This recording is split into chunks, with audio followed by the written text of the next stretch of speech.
Welcome back to the Leicester City Women's Wrap-Up Show. We have a special guest back with us again, but before we get to him, let's say hi to James. James, how are you? Yeah, not too bad. Yourself? I'm good, thank you. And we've got Owynn joining us from BBC Radio Leicester. Owynn, it's so great to have you back. How are you doing today? Hi there. Thanks for having me back. More than anything, I clearly didn't, offend anyone last time I was here, so that means that you've invited me back. Yeah, all good here, and glad to be doing this at a little bit more of a convenient time for you as well, Hannah, because we had you up early. Yeah, I won't give you a hard time. That was the only thing that offended me last time. That was how early you made me get up.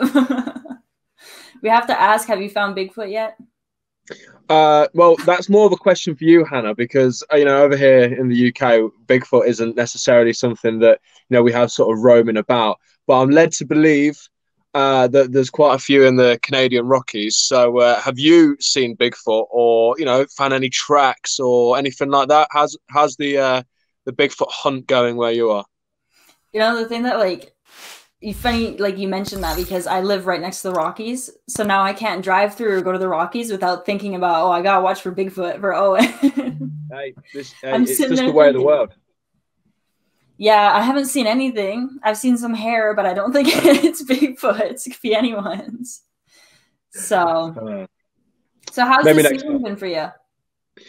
Season's always good to be back. Always good to be back. It's one of those where in the summer it's a bit of downtime, and it's great because you do other bits and bobs and a bit more time to breathe. But it's what we live for. Whether you're a Leicester fan going the games and you go there week in, week out, your season ticket, or you're tuning into Radio Leicester, or us, where we just live for match days essentially. So it's so good to have the season back, and more than anything, so good to have the fans back as well, because there's nothing quite like a full King Power stadium. So having the fans back, having everything sort of almost semi kind of back to normal a little bit, is just amazing, and long may it continue. Yeah, absolutely. And it's been a while since we last spoke to you on the show here. So, and you mentioned fans are back. So what are other changes that you've kind of noticed going into this season compared to the last? For you, men's, women's sides, either or?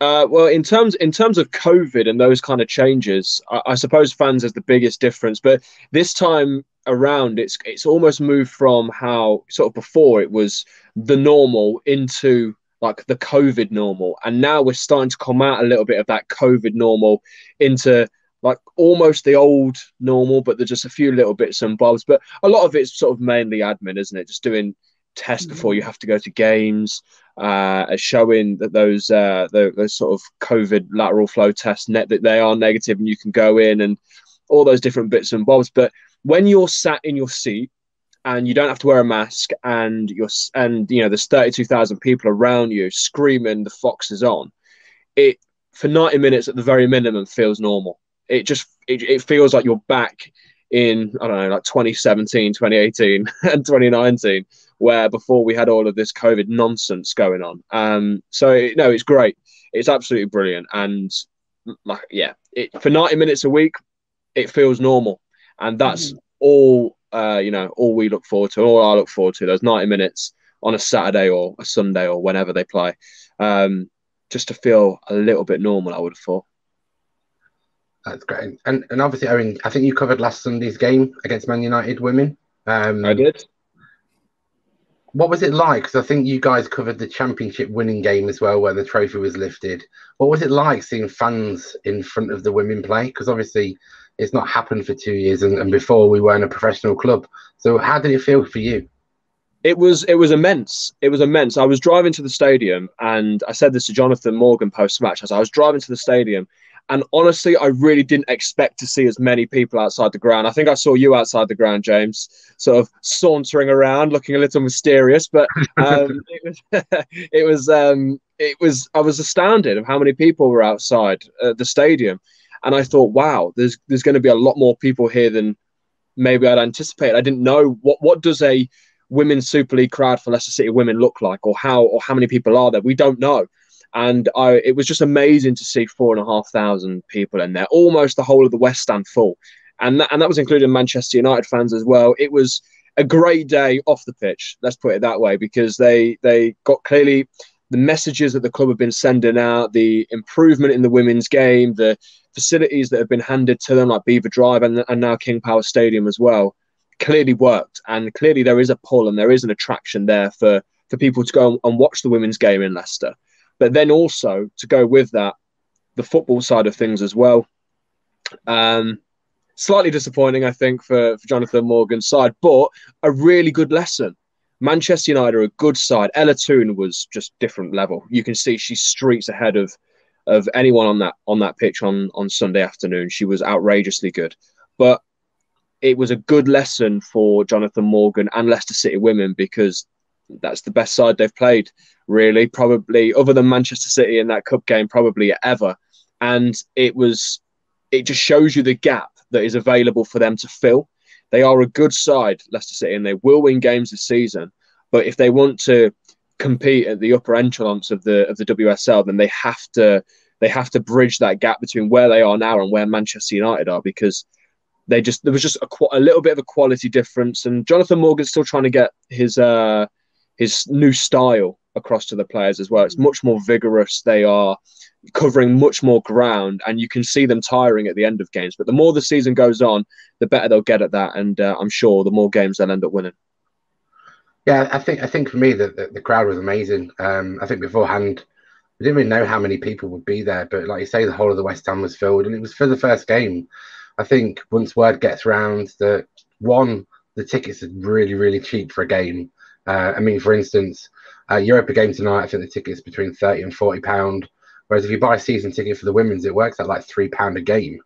So it's great to see the crowd down there. And I think between now and the end of the season, we completely fill the West Stand and start to move around the ground a bit more. It's like getting that ground filled. But I think as far as what you said, the play was great. They did struggle at times. Ella Toone was just unbelievable. You could see how good she was. And everything seemed to go through her. So I think for one of me, when I was watching, I was thinking we should have really been man-marking her, because taking her out of the game, because she was bossing everything, which was difficult to see. But I think on the whole we played well. Ash Plumter had a great game at the back. She controlled the defence quite well, I thought. And it was a real first game in front of fans for the team. So I think they'll play on the fans a bit more and use that adrenaline to help push games on. So when they are getting tired, I think the crowd will become that 12th man, as they are for the men's team. One thing that was amazing to see in the crowd, I think my internet connection might have dropped a little bit there. I don't know if you guys can still hear me. Yeah. Okay. But one thing that was amazing to see in the crowd was, we sit in the same seats every single game, and one thing that was incredible was that I saw people, season ticket holders for Leicester City men, in the exact same seats that they were in, for the women's game as well. They had gone out and bought the very same seats, and that was for me incredible to see. You've got those die-hard Leicester City fans who go to every game, home and away, season ticket holders, in their same seats, ready to watch the women play, and that was incredible. Not to mention people, with shirts, and on the back they had players' names, and it wasn't just Madison, Vardy, etc. It was Devlin, it was Hannah Kane on the back of shirts, it was Plumter on the back of shirts, which was it was amazing to see. It must have been like such a shift too, because like you're saying, there's some differences between the men's and the women's crowds. I felt like there's a lot more of a family atmosphere at the women's game from what I was able to see, and I think that's what James mentioned as well. And to hear that there's people still getting those same seats and there's people showing up with shirts, and I think it's just going to go up from here. Like James was saying, it was the first game of the season. It's kind of hard to tell how things are going to go forwards, but I can just see it keep going bigger. I mean, it's at the King Power. It's dirt cheap. Why not? Maybe you'll see more of those season ticket holders buying their exact same seats for the women's game the next time they're at the King Power. We'll see. So it's just all really exciting watching the club develop the women's side so much. Yeah, so exciting. It's one of those where, they are a pioneer. They're trailblazers in what they're doing with the training ground, the stadium, the the funds and the foundations that are set in place for this women's side, that Leicester City are just complete trailblazers, and that's the most exciting point. I think that this is just season number 1 in the WSL, and there's so many more seasons to come.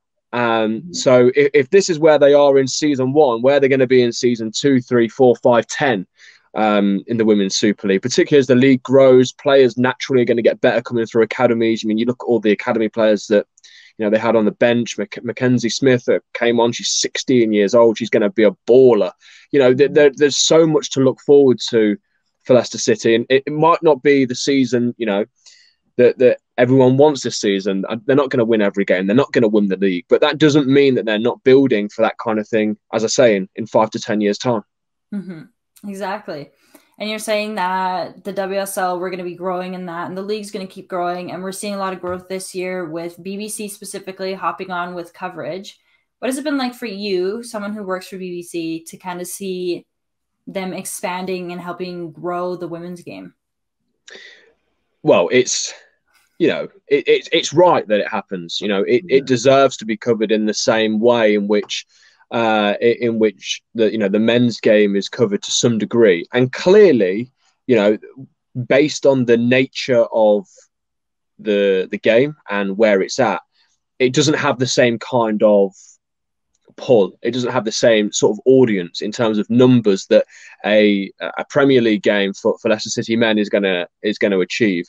But one thing that's really important is that the women's game will never have that unless the right kind of coverage is shown. And that's why it's so important that broadcasting corporations and companies like the BBC, like Sky, like BT are, at the forefront of that. The men's game had a, 80, 90, 100-year head start on the women's game. And only now are we starting to see sort of the fruits of the labour that's gone on sort of behind the scenes in the women's game for so many years.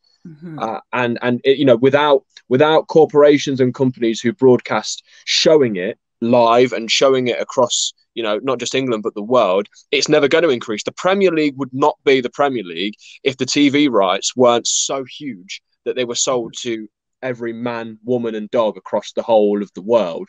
And I mean, you look at the audience figures in places like China and Japan, which are just astronomical. That's where the money is kind of made for companies like beIN Sports and in the sort of that area of the world. So, it makes me proud that, I work for a corporation that is, showing that there is, an audience. And of course, there's always been an audience.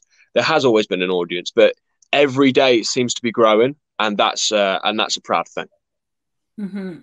I believe this weekend we saw records being broken with, I think it was like 1.5 million people tuned in to Sky and BBC to watch games across the WSL. So I'm sure it probably seems small to the men's game, but that's huge for the women's game. It's growth, it's development. So it's really awesome to see that.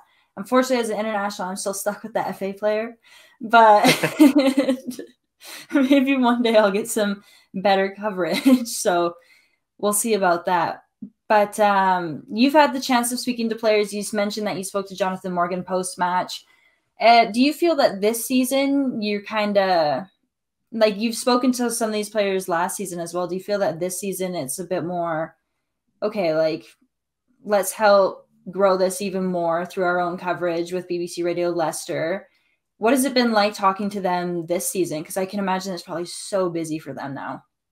Yeah, it's the access. I have to, doff of the cap to Leicester City, because they really help us in that kind of regard, and they're very open to us talking to the players. And it's great that they now hold weekly press conferences for Jonathan Morgan and a player ahead of every single game. So that makes it really easy to get that initial access. And of course, little things as well that go along with that. Like, we had Jonathan Morgan join us in a pub with Alan Birchnell for the first ahead of the first game of the season against Villa, and he sat and came and was sat in the pub with me and the Birch for an hour, and then after it he stayed around and me and Jonathan chatted for a good 40 minutes, and he was really happy to do that, and we had a really nice conversation. And those kind of things are so easy, that kind of access, and Leicester City are brilliant with getting that kind of access. But when you speak to some of the players now compared to the players last season, for example, Jess Sigsworth, a really, really good talker. Spoke to her when she first signed and after the game against Manchester United on Sunday, and you can tell she's a WSL player. You can tell she's been around and done this thing sort of week in, week out for a number of years now. And it's that quality increase and that increase of knowledge and squad depth that's really noticeable when you're talking to them. And clearly Jonathan Morgan now, he's essentially he's now accountable for the results. I mean, he always has been accountable for the results, but now this is a club owned by Leicester City under the same chief executive. They're pouring all of this money in. He is now more than ever accountable for the results because it's his job now. That it's not, the club isn't owned by his family anymore. It's owned by Leicester City. So there's an invested interest there. And you just see it growing into a more professional outfit week in, week out. Yeah, absolutely. And I think that's great to hear. And the kind of conversations we've had with Leicester City are exactly the same. They've been so helpful. Although we're not a media outlet, they've been really helpful with getting us access. And we're really grateful for that. So in regards to Radio Leicester, what are the plans for Leicester City Women this season? And when are me and Hannah presenting the new Women's Football Forum? Well, I have to wait and see on that one.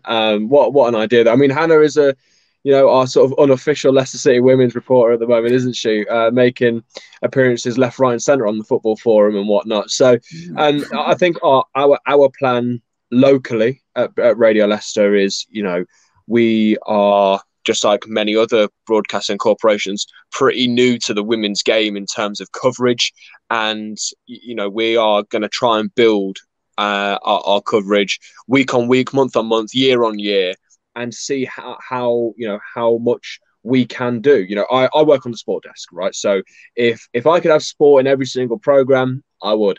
But within these COVID times, it's a pretty difficult situation. But we're hoping to be at as many games as possible this season as we possibly can.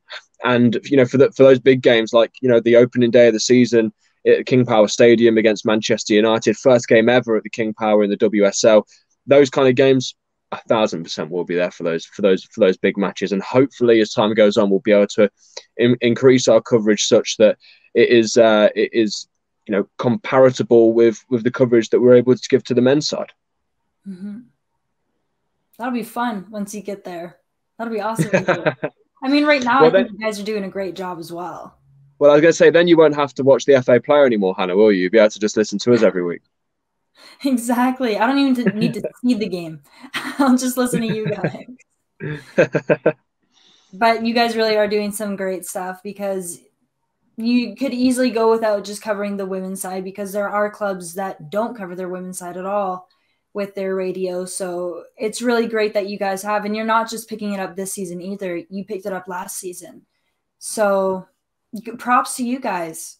And I mean, you're using me as well. So, I mean, you can't be doing anything wrong. well, exactly. I mean, if you've got Hannah on live from Canada on the Football Forum, I mean, what is going wrong? Because it's definitely not that, is it?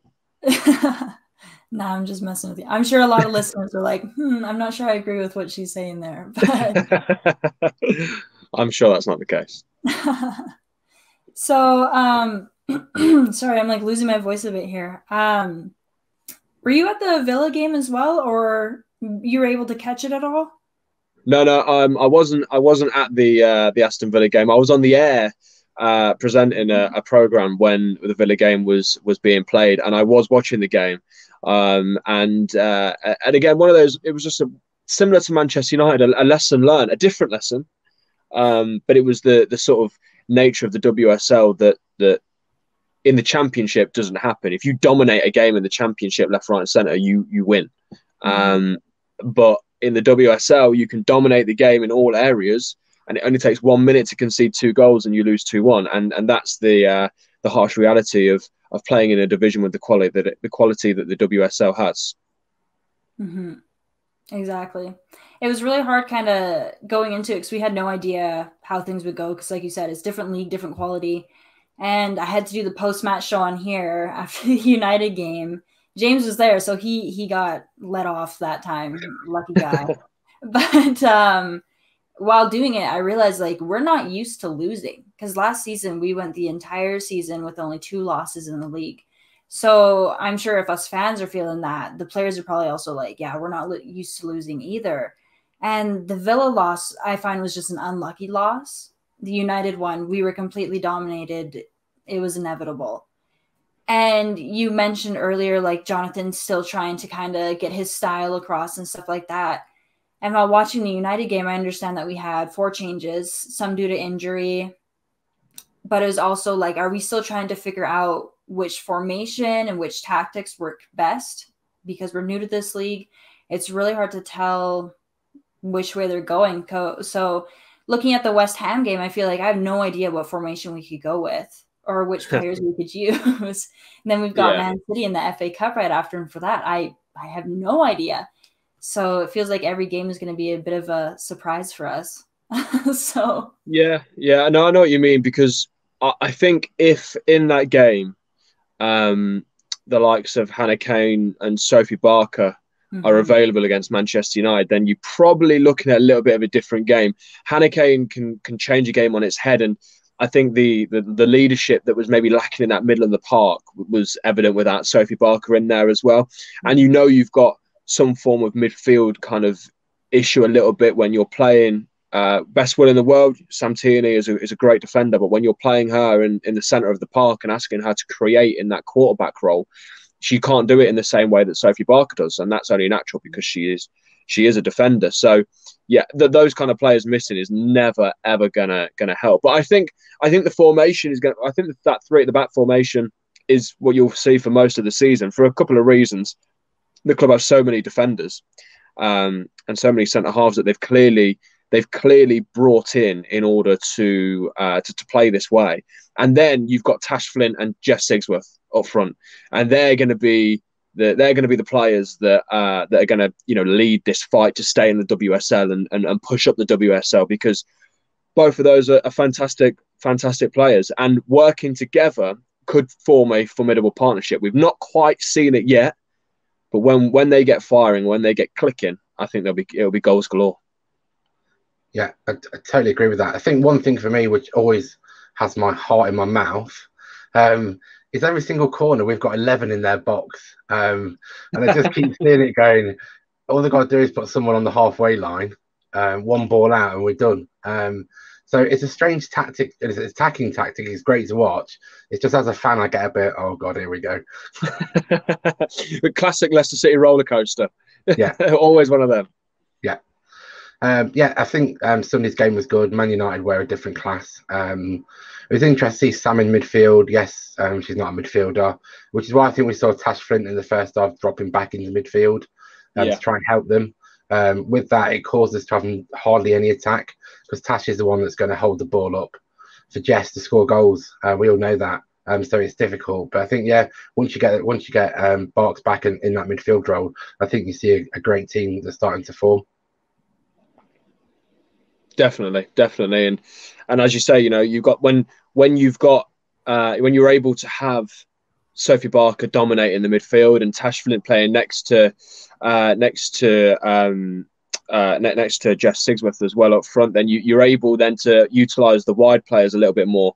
Paige Bader-Gale, I didn't think had a great game, but one of her first games back since recovering from that injury. So we've seen with Ricardo in the first team, when you damage your ACL, it takes a good few months. It's taken Ricardo, a long time to get back up to speed with his knee. So it's going to take time.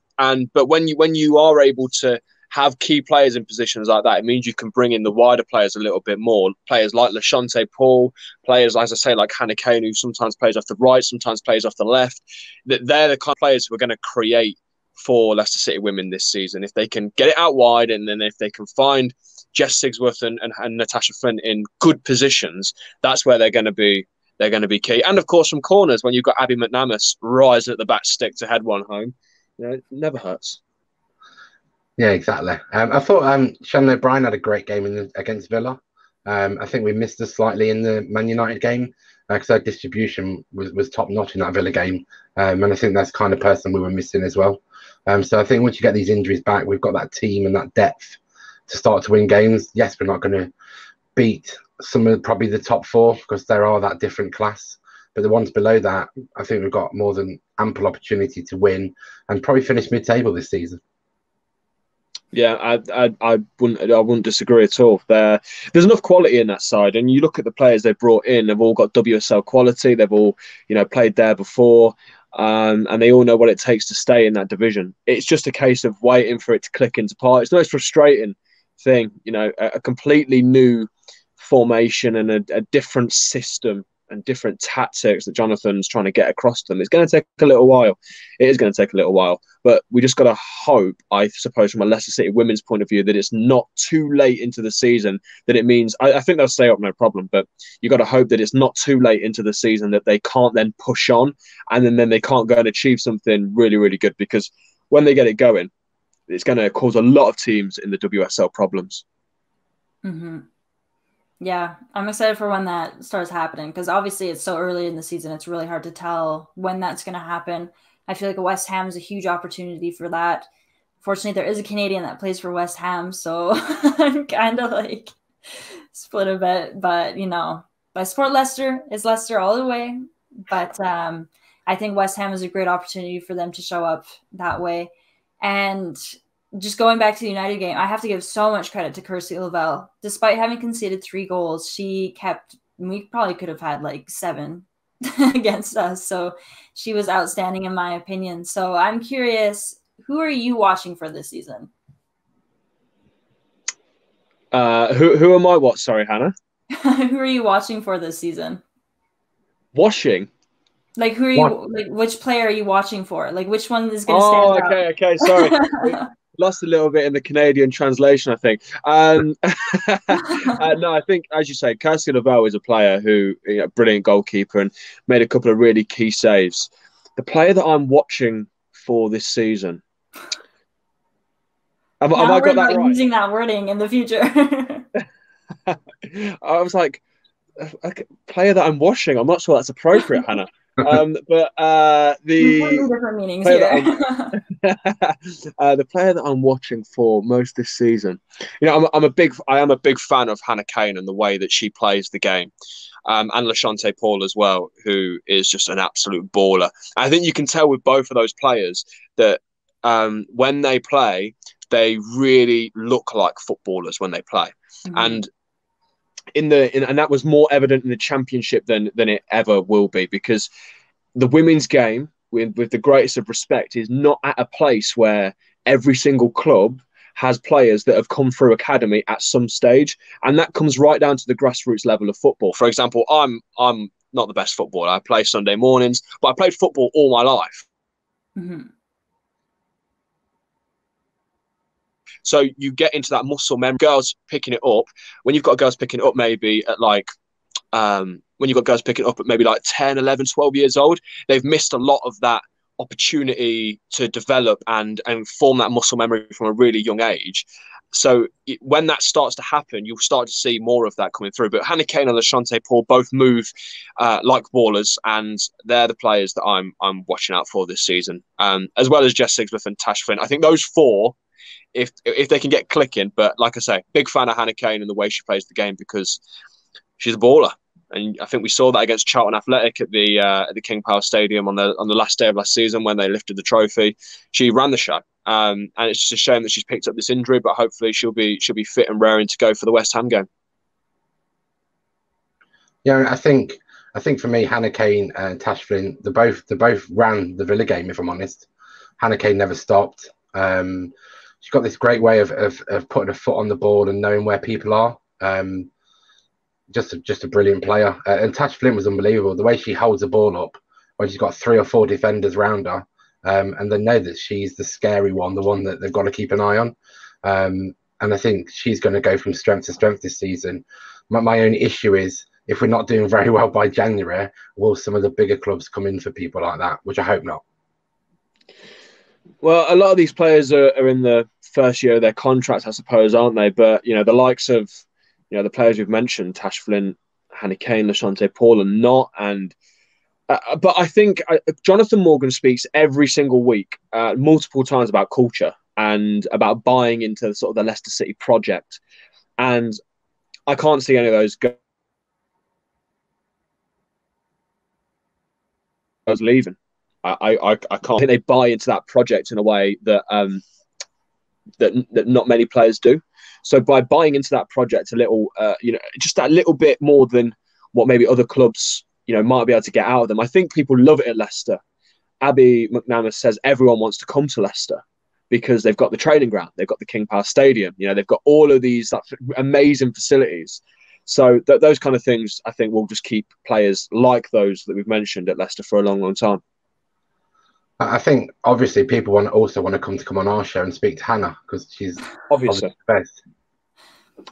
Not after who doesn't that, want to find that dedicated? No, I appreciate that, James, but they're gonna stop coming to Leicester because they're gonna be like, "Oh, watch out for this Hannah girl. She's gonna bug you for an interview."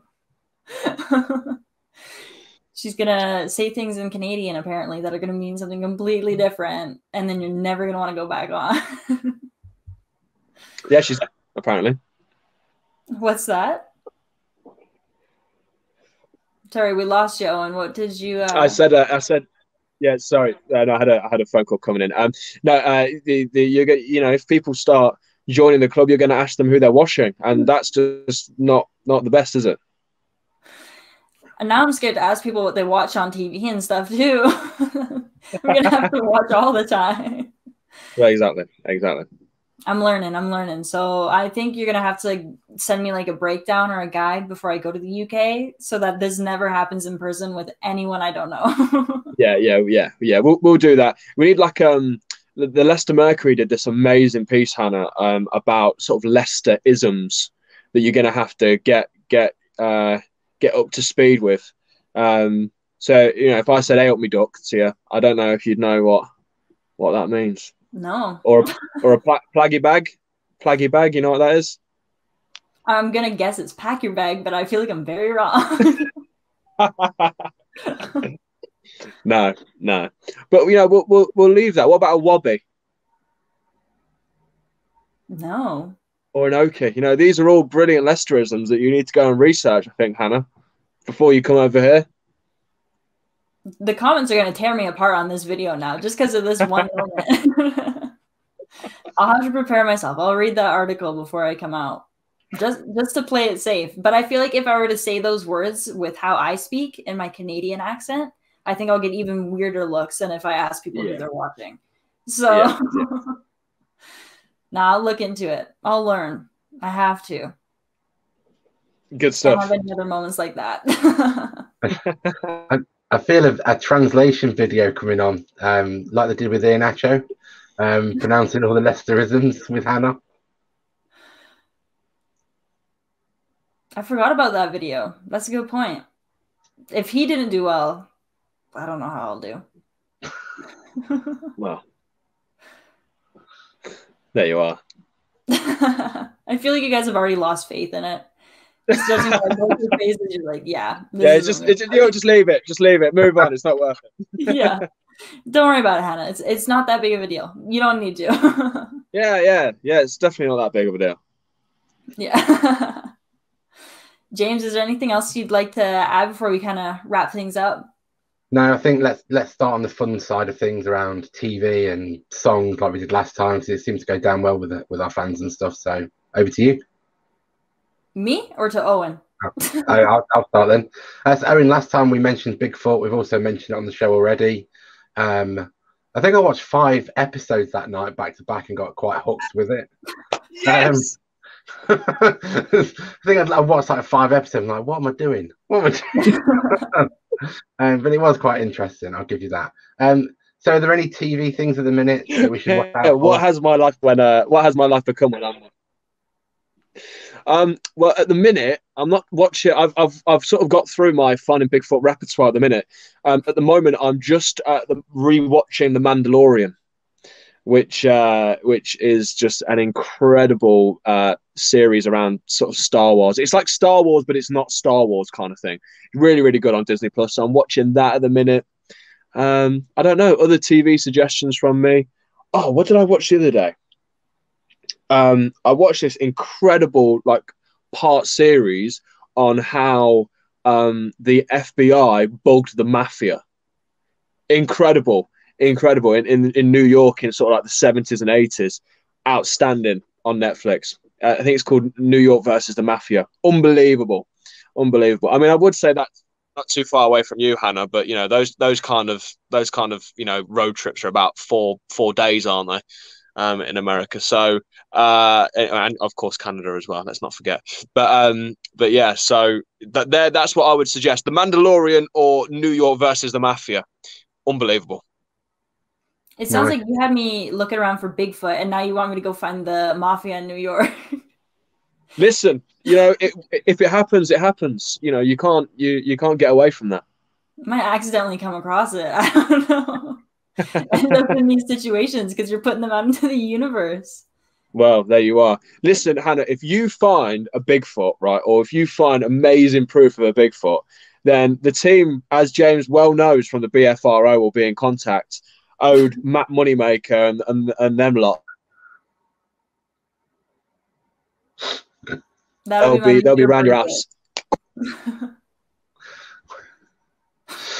So I think TV for me, Ted Lasso is the best thing on TV. If anyone's seen it, if not, you should watch Ted Lasso. I've not watched that. No. Do you know the basis of Ted Lasso? I don't. So Ted Lasso is an American football coach. Gets pulled into the Premier League to manage a Premier League team. It's on Apple Plus. There's loads of characters in there that are not named the same. You can recognise who they are from the game. So their captain's really angry. It's called Roy Kent, who's obviously Roy Keane. But it's brilliant, absolutely brilliant. It's well written, and it's just so funny. It's unreal. Amazing. So Apple TV. And no doubt Hannah will now talk about Drag Race. No. I've been on a break. I'll save that for when Shannon and Ashley come back. Okay. Don't worry. I won't do that to you guys. I don't really watch TV, so what have I been? I've been binging The Circle lately. I don't know if you guys have watched that at all. No? I've not. No. It's like reality TV. Nah. I think it's on Netflix. Yeah, I figured I'd lose you guys again. Hannah speaks. No. It's a good one. It's funny, but it's not like your tacky like reality TV type. It's not your Love Island, whatever. It's a funny one, I promise. But I'm not. Yeah, I'm not convincing you guys yet again. So, I'm gonna stop talking. But yeah, no, I don't really watch TV too much. So if you have suggestions, I'll take them. But when I'll watch them, that's unknown. I still have yet to see a Star Wars film. So this is like Charlie all over again with Harry Potter. Okay, so let me get this straight. You haven't seen a Star Wars film and you haven't seen a Harry Potter film. I'm not a film person. I watched my very first Marvel movie the other day, though. So you've never watched Star Wars? No. What is going on this planet, man? This is ridiculous. We're gonna lose so many guests on this show. Stop asking about TV and movies, James. If you're gonna ask, don't ask for my opinion. No. As an aside, I'm going to see Return of the Jedi in November, which Owynn will like, with a live orchestra. Oh, amazing. Amazing. I watched that film recently. So my little brother, he's 11. He's never watched any of the Star Wars films. A little bit like Hannah, but he's a child, so he can get away with it. But so I've been watching it with him from The Phantom Menace, Attack of the Clones, Revenge of the Sith, Solo, Rogue One, and then we've just finished the original trilogy on the Return of the Jedi, and there's some great scores in that from John Williams. So that's going to be immense. Yes, looking forward to it. So moving on to music, which is a good kind of cutaway. on the show, we're doing a playlist of all our guests. So first of all, we had Eve from her game 2. She picked Summer of '69 by Bryan Adams. And then we had BBC journalist Emma Sanders. Okay. And she picked Non-Stop by Drake. So, Owynn, what is your song to go on? I'm disappointed, Emma. That's Eve. That's a great tune. Emma, come on. That's not the best. But what I will suggest, for my son to go on the playlist is that it's only recently just been released as like a live version. But my favorite band, as I'm sure everyone knows, is Oasis. My favorite song is Live Forever, which is just an outstanding tune. And next week they're releasing a documentary about Nebworth when they played at Nebworth. James, did you say you went to that gig? Yeah. Last time I was on the show, James was there. So James will have heard this firsthand already. But recently, Oasis just released the Live Forever live at Nebworth version. It's absolutely outstanding, and that would be my choice. It's a good choice. Will they have a thunder in the background as well?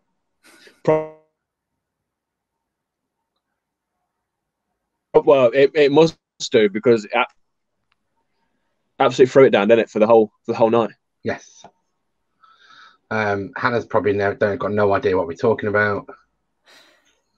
You're just gonna keep throwing me under the bus, so I'm choosing not to speak right now. Yeah, Hannah's just letting this one pass till the end of the show now.